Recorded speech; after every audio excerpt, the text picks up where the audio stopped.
Hello friends, how are you? I'm J.R. Kumawat. You are welcome back in this online classes at YouTube channel and Facebook page platform at J.R. Kumawat Sir English Tutor. Today we will discuss about narration part 3rd. We have already discussed about narration of sentence, interrogative and statement or assertive sentence. We have changed from direct to indirect sentence of assertive sentence and interrogative sentence. Today we will discuss on exclamatory sentence and optative sentence. Let's start from which? From exclamatory sentence. Exclamatory sentence जिसमें sudden expression हो, जिसमें क्या हो? Sudden expression हो, अचानक जिसमें भाव होता है उसको हम क्या कहते हैं? एक्सक्लेमेटरी सेंटेंस होता है। अब ध्यान रखना, जब एक्सक्लेमेटरी सेंटेंस होगा तो कंजक्शन के रूप में दैट का यूज किया जाएगा। जब स्टेटमेंट एक्सक्लेमेशन का होगा तो उसमें दैट का कंजक्शन के रूप में यूज होगा। और जब सेंटेंस में व्हाट या हाउ का प्रयोग हो, व्हाट या हाउ का प्रयोग हो, तो हम उस रिपोर्टिंग वर्ब के स्थान पर एक्सक्लेम्ड विद सरप्राइज करेंगे। अगर ब्रावो आया है अगर स्टेटमेंट में तो हम उसकी जगह प्रेज या एप्लॉडेड करेंगे। और अगर हुर्रा खुशी का कोई भाव है तो एक्सक्लेम्ड विद जॉय करेंगे, यानी खुशी के साथ पुकारा, कहा। और अल्लाह से अहो इस प्रकार के दुख वाले शब्द आते हैं तो हम वहां पर एक्सक्लेम्ड विद सोरो का यूज करेंगे। तो इन शब्दों का आपको ध्यान रखना है, वर्ब का ध्यान रखना है। और इन शब्दों को जब आपको स्टेटमेंट में दिखे तो उसमें हमें इस बात का ध्यान रखना है। तो आइए स्टार्ट करते हैं एग्जांपल्स के साथ में। जैसे Ram said Allah I am ruined.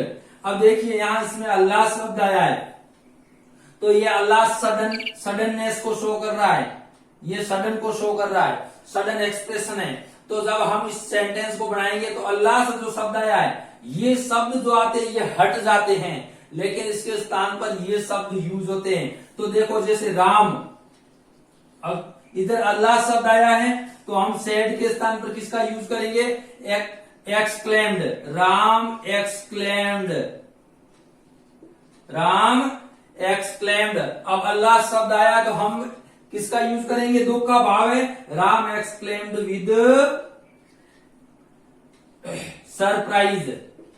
अब सरप्राइज नहीं होगा, सरप्राइज जो नहीं होगा, सरप्राइज होगा, क्योंकि यहाँ एक्सक्लेम्ड आ गया है। एक म्यान में दो तलवारें नहीं रह सकती। फिर हम कंजक्शन दैट का यूज करेंगे, यहां पर कंजक्शन यूज करेंगे दैट। अब आइए, आई फर्स्ट पर्सन है, फर्स्ट पर्सन सब्जेक्ट के अनुसार चेंज होता है। सब्जेक्ट कौन है? ही है, राम मतलब ही, तो ही। अब एम का क्या हो जाएगा?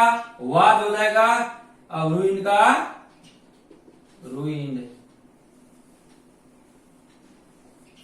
अब इसका ध्यान रखना कैसे? अब यहां पर वाज कैसे हुआ? क्योंकि वाज यहां पर पास्ट टेंस है और पास्ट टेंस है तो प्रेजेंट कंटिन्यू के स्थान पर पास्ट कंटिन्यू इज के स्थान पर वाज वर्ब का प्रयोग करते हैं। इसका थोड़ा सा ध्यान रखना।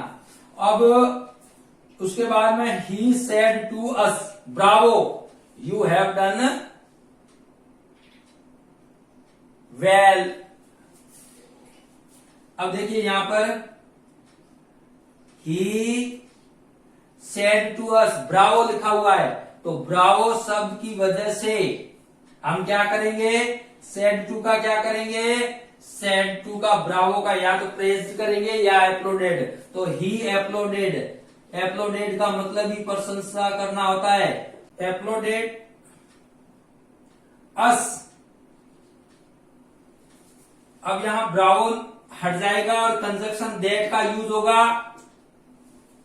उसके बाद में यू आया, यू किसके अनुसार, ऑब्जेक्ट के अनुसार चेंज होता है। ऑब्जेक्ट क्या है, अस है, अस का सब्जेक्टिव केस क्या होगा, अब यहां अस है, प्लूरल है, तो we, he applauded us that we have का क्या हो जाएगा, हैड डन वेल और फुल स्टॉप। अब यहां पर एक्सक्लेमेशन साइन नहीं आएगा। अब hurrah my friend has come he said, उसने कहा मेरा दोस्त। अब देखो मित्रों, इस बात का ध्यान रखना है कि ये जो रिपोर्टिंग वर्ब आगे आए या पीछे आए उसका कोई इफेक्ट नहीं पड़ता, इससे ज्यादा कोई चेंजेस वो नहीं होने वाला है, तो आपको गुमराह होने की जरूरत नहीं है। तो देखिए इसको सीधा लिख दो, ही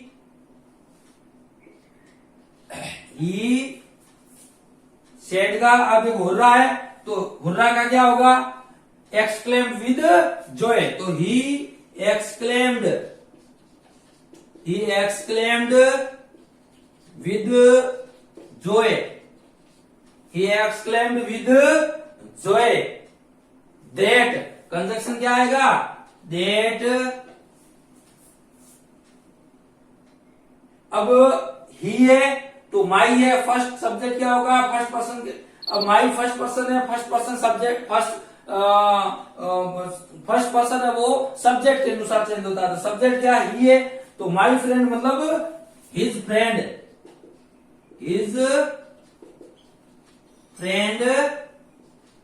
अब हेज है तो हेज का हेड हो जाएगा, हेड कम। इस प्रकार से इन सेंटेंस का ध्यान रखना है, इस टाइप के सेंटेंस को। अब एक चीज और है कि यदि सेंटेंस व्हाट अ या हाउ से स्टार्ट होता है तो इनडायरेक्ट स्पीच बनाते समय उसमें क्या होता है कि आप मच या वेरी मच या ग्रेट में से किसी एक एडजेक्टिव का यूज करेंगे और इस एडजेक्टिव का प्रयोग कहां होगा, अंत में होगा। कहां होगा, अंत में होगा। अब देखिए मैं इसको एग्जांपल्स के माध्यम से समझाता हूं ताकि आपको अच्छी तरह से समझ में आए। जैसे राम सेड, अब राम सेड हाउ से स्टार्ट हो रहा है सेंटेंस, तो हम exclaim with surprise, Ram exclaimed with surprise, Ram exclaimed with surprise. अब यहां पर दैट, अब ये यहां पर हट जाएगा और सब्जेक्ट आएगा, दैट के बाद में सब्जेक्ट। अब आइए, आई राम है, आई किसके अनुसार चेंज होगा, सब्जेक्ट के अनुसार। सब्जेक्ट क्या है, राम है, राम का ही वाज, एम का क्या हो जाएगा, वाज हो जाएगा। वॉकिंग, अब इसमें से यूज करेंगे, मच करेंगे कि वेरी मच करेंगे कि ग्रेट करेंगे। अब इसमें से वॉकिंग के लिए क्या होगा, he was walking very fast. अब यहां पर एक शब्द और जोड़ दो, फास्ट शब्द जोड़ दो, इसके अनुसार वॉकिंग के लिए फर्स्ट शब्द का एडजेक्टिव का यूज कर, तो वेरी शब्द यूज कर दिया। अब उसके बाद में he said what a beautiful flower it is. अब जब इट इज शब्द आ गया है इट सब्जेक्ट के रूप में, तो फिर यहां पर अपन को ध्यान रखना पड़ेगा, फ्लावर नहीं आएगा। अब व्हाट ए ब्यूटीफुल फ्लावर होता तो फिर अपन यहां से flower is a very beautiful ऐसे हो जाता, पर यहां पर इट सब्जेक्ट आ गया है, इट सब्जेक्ट के रूप में आएगा, तो he exclaimed with surprise,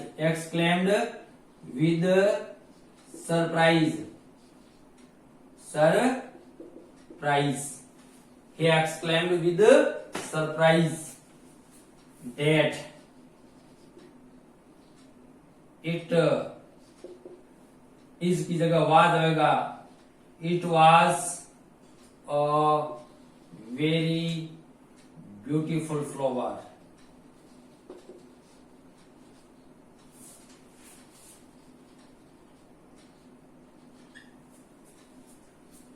very beautiful flower. अब ये एडजेक्टिव के साथ यूज करेंगे, एडजेक्टिव के साथ किसी एक किसी एक का एडजेक्टिव के साथ यूज करेंगे, यानी जो ये एडजेक्टिव आ रहा है उसके साथ में इसका यूज किया जाएगा। जैसे ब्यूटीफुल शब्द है, ये एडजेक्टिव है, तो इसके साथ में हमने वेरी शब्द का प्रयोग कर दिया।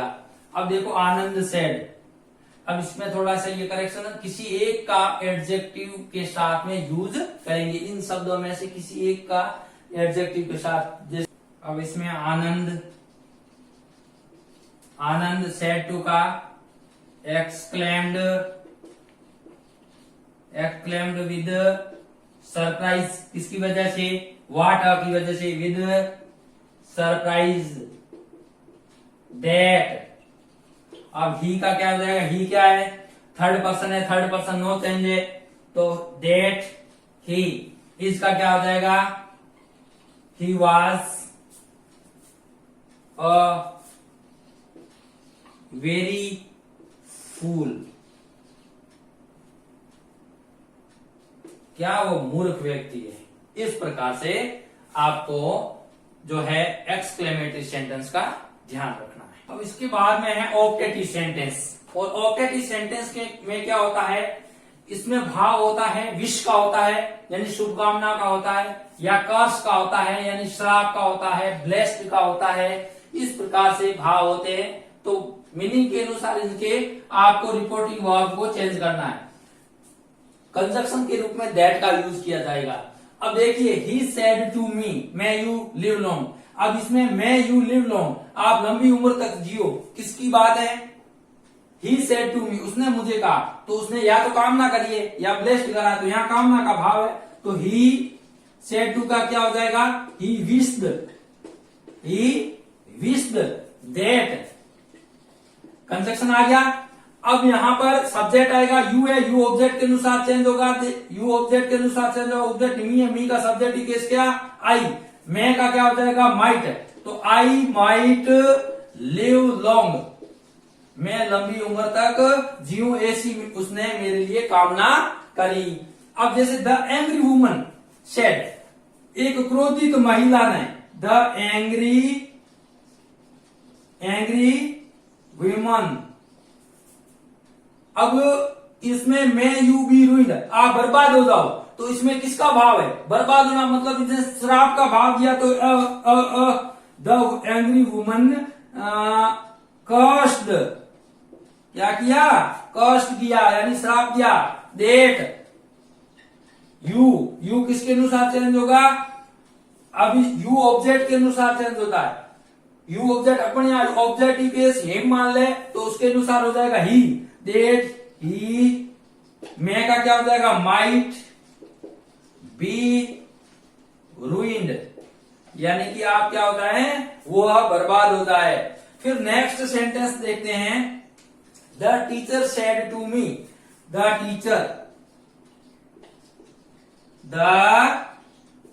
टीचर सेड टू का क्या हो जाएगा, इधर देखो सेंटेंस में, you get the first position, अब इसमें टीचर ने ब्लेस किया है, आशीर्वाद दिया कि आप फर्स्ट पोजीशन प्राप्त करें, तो द टीचर ब्लेस्ड मी। अब यू है, यू क्या, मी है, यू मी के अनुसार चेंज होगा, क्योंकि सेकंड पर्सन ऑब्जेक्ट के अनुसार चेंज होता है, और ऑब्जेक्ट मी है, मी का सब्जेक्टिव केस क्या होगा, दैट आई, मैं का क्या हो जाएगा, माइट, आई माइट गेट, अब माइट हो गया, तो यहां पर गेट का get, I might get the first position. इस प्रकार से ऑप्टेटिव सेंटेंस में ज्यादा परेशानी की बात नहीं है, आपको छोटी सी इन तीन बातों का ध्यान रखना है।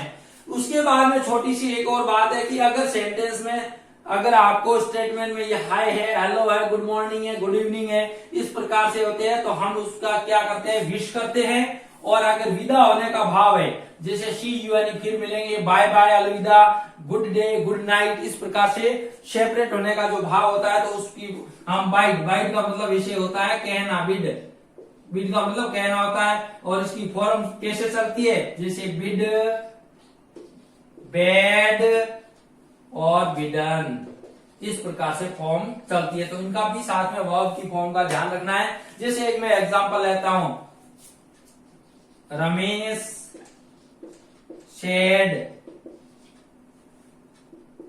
Good morning, good morning. अब ये मात्र इतना बोला शब्द, ठीक है। तो इसका क्या होगा, रमेश विश्ड, क्या होगा, wished that good morning, good morning. अब मेरे से बोला है तो Ramesh wished me that good morning. Thank you for watching video. अगर आपने अभी तक चैनल को सब्सक्राइब नहीं किया है और फेसबुक पेज को फॉलो नहीं करा है तो जरूर फेसबुक पेज को फॉलो करें, लाइक करें और यूट्यूब चैनल को सब्सक्राइब करें, शेयर करें, लाइक करें वीडियो को। Thank you so much, bye bye.